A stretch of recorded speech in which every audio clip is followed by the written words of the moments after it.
তোমাকে কেউ দেখেনি তো এই সিক্রেট জায়গায় আসার সময়? সত্যি বলো। কি ভয় লাগছে? ভয় আমার সে তো আগে লাগতো। এখন আমরা একসাথে, কেউ আলাদা করতে পারবে না। এখন ভয়ের কি আছে? আসলে ভয় আমার লাগছে। কেন? কাল পর্যন্ত আমার কেউ ছিল না, জীবনে বাঁচার কোনো লক্ষ্যও ছিল না। আজ তুমি আছো, বাঁচতে চাই আমি। ভয় হয় যেন আলাদা না হয়ে যাই। আজকের আগে কি জীবন ছিল বলো? তলোয়ার হাতে তুলে শুধুই দৌড়নো, কখনো কাউকে মারার জন্য, কখনো নিজেকে বাঁচানোর জন্য। জীবনে ভয়ের থেকে কখনো দূরে থাকতে পারিনি।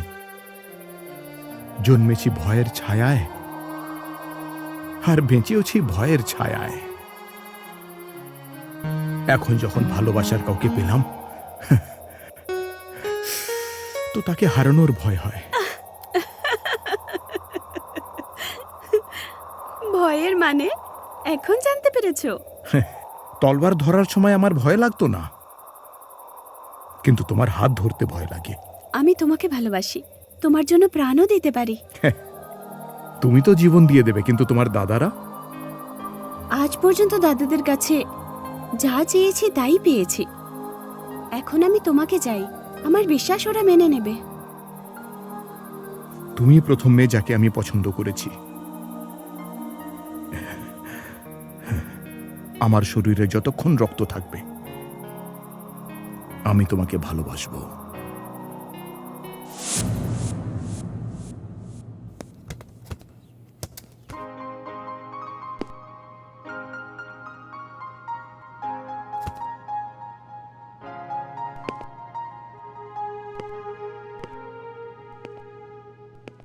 এই, তুমি এখানে কি করছো? তোমার হিসাব তো আমি আগেই বুঝিয়ে দিয়েছি। না না, আপনি ভুল ভাবছেন। এটা তো ভুল না কাজ দাদা, না। খারাপ রাস্তা তো কবেই ছেড়ে দিয়েছে, আর ওকে এখানে আমিই ডেকে এনেছি।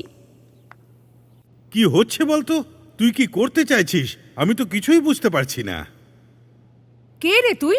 দেখুন, আমি ঘুরিয়ে পেঁচিয়ে কথা বলবো না, ঠিক আছে? রামে আর আমি বিয়ে করতে চাই, ব্যাস এইটুকুই কথা।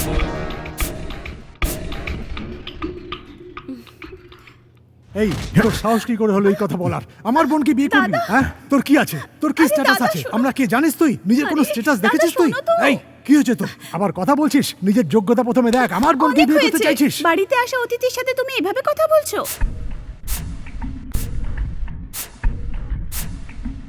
এ খুব বড় একটা গুন্ডা। হ্যাঁ, ও ছিল গুন্ডা, কাল অবধি ছিল, কিন্তু আজ নেই। ও কি আর কি ছিল আগে তুই কিচ্ছু জানিস না। এই বদমাইশ টাকার জন্য সবকিছু করতে পারে, খুনও করতে পারে। যখন আমি এর কাজটা করে দিয়েছিলাম তখন খুব ভালো মানুষ ছিলাম, আর আজ গুন্ডা হয়ে গেলাম। কি বলছিস? কোন জায়গায় দাঁড়িয়ে আছিস তার সম্বন্ধে কোনো ধারণা আছে তোর? সত্যি বলার জন্য সাহস চাই, জায়গার দরকার পড়ে না। ভালো মানুষ সেই হয় যার মন ভালো হয়। শুধুমাত্র ভালো পোশাক আশাক পরে থাকলে কোনো মানুষ ভালো হয়ে যায় না। আর এই কথাটা সবারই জন্য খাটে। ও রূপোর থালায় খাবার আর সোনার গ্লাসে জল খায়, তার মূল্য তুমি কি জানবে? তুমি একটা গাধা, কোথায় এসি কারে ঘুরে বেড়ানোর পরি। হ্যাঁ, আর তুমি ফুটপাতের একটা ভিখারি। তোমার যোগ্যতায় কি আছে?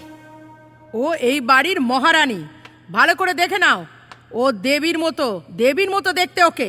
তোমার কি যোগ্যতা আছে ওর পাশে দাঁড়ানো? এই কথাটাই, ঠিক এই কথাটাই আমাকে বলেছিলাম। জিজ্ঞেস করুন ওকে, বলেছিলাম না? ভালোবাসার জন্য হৃদয় চাই, যোগ্যতা নয়। আর সেই হৃদয় আমার কাছে আছে, এইটাই ও বলেছিল। আমার দাদারা ভগবানের মতো, যা চাইবো সেটা দিতে অস্বীকার করবে না, এটা বলেছিল ও। আর যদি না দিই তাহলে? এখন তো শুধু রিকোয়েস্ট করছি, শুধু একবারই বলবো আসার জন্য। যদি এসে যায় তাহলে কে কি ভাবলো তাতে কিছু যায় আসে না। কি রে, তুই কি ওকে বিয়ে করতে চাস? আমরা দুজন দুজনকে ভালোবাসি। এখানে তোমাদের সাথে তর্ক করতে আসিনি আমরা, তোমাদের আশীর্বাদ নিতে এসেছি, তোমাদের পাশে চাই। তুই না থাকলে তোর কথা আমাদের মনে পড়বে। আমাদের ছেড়ে তুই কি করে থাকবি রে রামে? কিন্তু বৌদি, ওকে ছাড়া বাঁচবো না আমি। ও বদলে যাবে, আমার পুরো বিশ্বাস।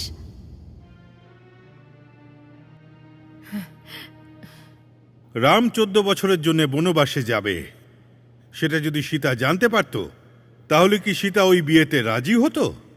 তুই তো তবুও জানিস যে তুই একটা পাক্কা গুন্ডাকে বিয়ে করতে চলেছিস। তুই তো সীতার থেকেও মহান। তুই যখন ছোট ছিলিস নিজের হাতে তোকে দুধ খাইয়েছি, এখন তুই বড় হয়েছিস, এখনো তোর কথা মানব। আজ পর্যন্ত তোকে কখনো দুঃখী দেখিনি, তাহলে এখন কি করে দেখতে পারি? তোর খুশিতেই আমাদের খুশি। দাদা, আমার বোনের খুব খেয়াল রেখো।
ওর চোখের সামনে ওই গুলিকে মারতে হবে।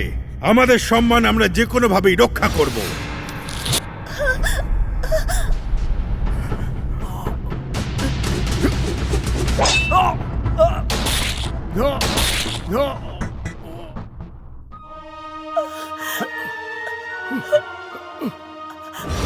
আন্ডারওয়ার্ল্ডের লোকেরা গুলিকে মেরে ফেলেছে, মনে রেখো, সেটাই যেন মনে হয়।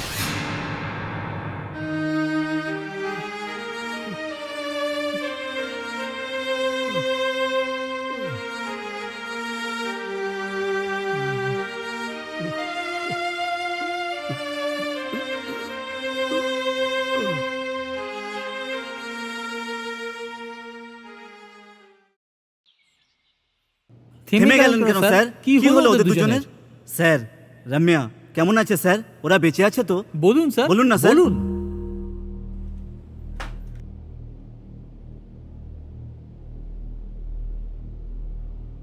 স্যার, সেই অর্ধেক গল্প বলে আপনি আমাদের টেনশনে ফেলে দিলেন, আর এখন আপনি দাঁড়িয়ে দাঁড়িয়ে ধোঁয়া ছাড়ছেন। বলুন না স্যার। প্লিজ বলুন না স্যার। হ্যাঁ, বলুন স্যার।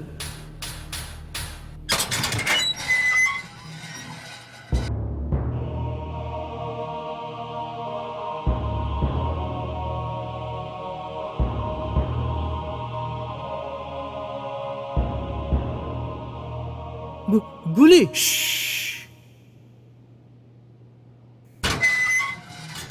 গুলি কি রম্মাকে পায়নি স্যার? ভালো মেয়ে ছিল রমিয়া। গুলিকেও ভালো জীবন দিতে চেয়েছিল, কিন্তু ওর মৃত্যুটা ভালো হয়নি। মাটিতে মুখ গুজে চলে গেল বেচারি। কি করা যাবে? যদি ব্যাঙ্গালোরে গুন্ডারা জানতে পারে গুলি বেঁচে আছে, তাহলে ওকে কেটে টুকরো টুকরো করে ফেলবে। অপেক্ষা করতে থাকুক। চার্জশিট দিয়ে ওকে জেলে পাঠিয়েছিলাম আমি। তোমাদের সেই জীবনই পছন্দ না? হাত কাটো, মেরে ফেলো, ভয় দেখাও, ভালোবেসে জীবন কাটানো, এসব তোমাদের কেন পছন্দ নয়? জানো এসব কেন বলছি তোমাদের? ঈশ্বর জীবন একটাই দেন। যদি তোমাদের চেঞ্জ আসে, তাহলে সত্যি আমি খুব খুশি হব। স্যার, স্যার, এই গুলির গল্প শোনার পরে আমার মনটা খুব খারাপ হয়ে গেছে স্যার। আমিও ভালো মানুষের মতো বাঁচবো। স্যার, এরপর থেকে আর কোনো ভুল করব না স্যার। আমাদের ছেড়ে দিন স্যার। আমরা আবার নতুন করে বাঁচতে চাই স্যার। হ্যাঁ স্যার। ছেড়ে দিন স্যার। সমস্ত প্রমাণ খতিয়ে দেখে আদালত গুলিকে নিরপরাধ ঘোষিত করছে, আর এই আদেশ শোনাচ্ছে যে গুলিকে সম্মান সহ মুক্তি দেওয়া হোক।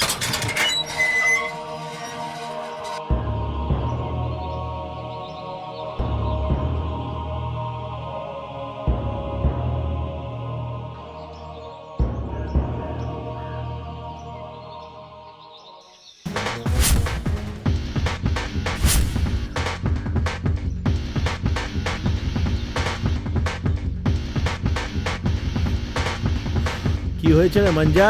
গুলি গুলি জেল থেকে মুক্তি পেয়েছে গুলি। কি বলছিস আমি তুমি? সত্যি বলছি। যার জন্যে গুলি সব কিছু ছেড়ে দিল, আমরা তাকেই মেরে ফেললাম। ও ওর সাথে বাঁচতে চেয়েছিল, কিন্তু আমরা বাঁচতে দিইনি।